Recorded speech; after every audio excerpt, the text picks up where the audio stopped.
Subhash English school की digital class में आपका स्वागत है। कक्षा चौथी की हिंदी विषय के पाठ 6 का आज हम अध्ययन करेंगे। पाठ का नाम है धरती का खत। पाठ 6 धरती का खत। धरती माता ने खत भेजा सूरज जी के नाम, दादा तुम्हें प्रणाम। इस कविता के माध्यम से कवि धरती के द्वारा लिखे गए खत को बतला रहे हैं। इसमें यह बतलाया जा रहा है कि धरती जो भी है वह किस तरह से अपने माध्यम से खत लिखकर सूरज जी को बता रही है। धरती माता ने सूरज जी के नाम एक खत लिखा है जिसमें लिखा है कि दादाजी आपको प्रणाम, मैं आपको प्रणाम करती हूँ।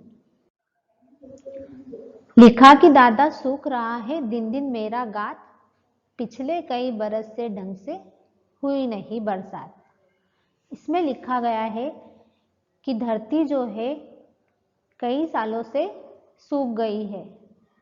सूरज दादा दिन दिन मेरा जो है गात अर्थात गला वह सूखता जा रहा है, क्योंकि कई वर्ष हो गए हैं और कई वर्षों से इस धरती पर बारिश नहीं हुई है। पिछले कुछ वर्षों में बारिश हुई पर वह भी इतनी नहीं हुई जितनी होनी चाहिए थी। उसके कारण जमीन जो है पूरी बंजर हो गई है और मेरा जो गला है सूखे जा रहा है।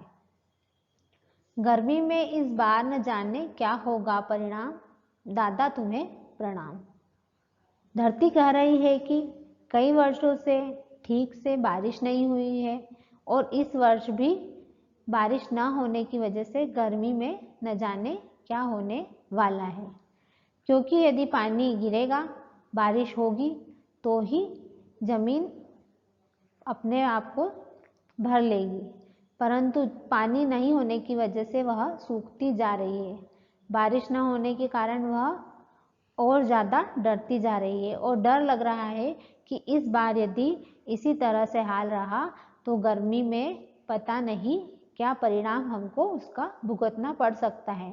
क्योंकि गर्मी में जो है सबसे ज़्यादा आवश्यकता पानी की होती है और बिना पानी के मनुष्य और धरती नहीं रह सकते हैं, इसलिए पानी सबसे ज़्यादा आवश्यक है।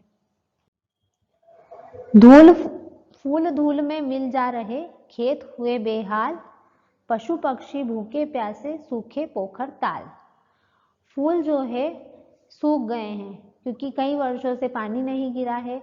पानी नहीं गिरने की वजह से पेड़ सूख रहे हैं और पेड़ सूख रहे हैं तो फूल भी सूख रहे हैं।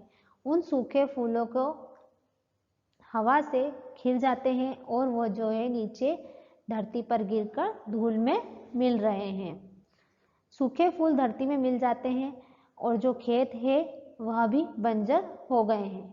पशु पक्षी जो है भूखे प्यासे घूम रहे हैं क्योंकि नदी नाले सभी जो है खाली पड़े हैं, बिना बारिश के सभी सूखे पड़े हैं। सारी नदियाँ सूखी है, सारे तालाब सूखे हैं। पशु पक्षी जो होते हैं वह क्या करते हैं कि पानी पीने के लिए तालाब का ही सहारा लेते हैं। अब जब सारे तालाब ही सूखे पड़े हैं तो वो पानी किस चीज़ से पिएंगे? तो सूखे पड़े तालाब प्यासे भूखे प्यासे घूम रहे हैं पशु और पक्षी। ना तो उन्हें खाने के लिए घास मिल रही है और ना ही उन्हें पीने के लिए पानी मिल रहा है। वह जो है भूखे प्यासे इधर उधर घूम रहे हैं क्योंकि जितने भी तालाब है सभी और पोखर जो भी है वो सूखे पड़े हैं। ना उनके पास पीने के लिए पानी है, ना खाने के लिए भोजन, ना ही कोई घास, कुछ भी नहीं है। अंगारा सी है दोपहरी तपती घुटती शाम।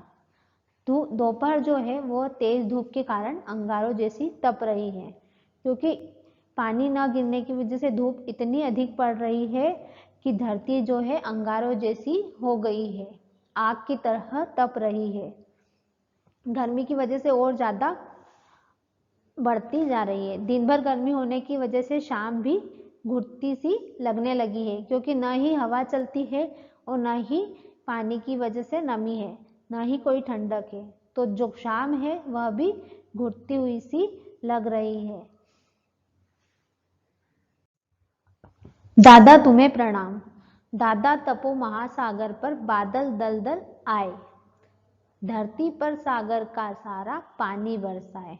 दादा मैं तुम्हें प्रणाम करती हूँ, और दादा अब आप तप कर ऐसे बरसो कि धरती और सागर को एक कर दो, सारा पानी सागर महासागर में भर जाए, इस तरह से आप बरसो। धरती पर सागर का सारा पानी बरसा दो, जितना भी पानी है सागर का वह सारा धरती पर ले आओ और इस धरती की तपन को शांत कर दो, ताकि जितनी भी गर्मी है वह कम हो जाए और पशु पक्षी जो है बिना भूखे प्यासे घूम रहे हैं उन्हें भी सहारा मिल जाए। क्योंकि अब काफ़ी समय हो चुका है और इतने वर्षों से पानी न गिरने की वजह से जो पशु पक्षी है वह भी बिना प्यास के इधर उधर भूखे प्यासे तड़प तड़प कर मरने लगे हैं। तो अब आपको इतना पानी बरसाना है कि धरती पर हमें ऐसा लगे कि सारा सागर आ गया है। ऊंचे आसन से जनहित का कर डाले यह काम, दादा तुम्हें प्रणाम।